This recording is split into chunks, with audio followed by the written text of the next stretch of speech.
Why do birds fly south for the winter? Because it is way too far to walk, and they really do not want to get lost along the way. Why do birds fly south for the winter? Because it is way too far to walk, and the mountains are just too high to climb on foot.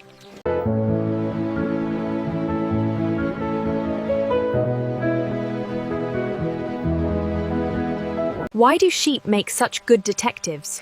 Because they are always looking for the woolly truth in every situation they encounter on the mountainside. Why did the mountain refuse to play hide and seek with the valley? Because it knew the valley would always look up to it for the best view.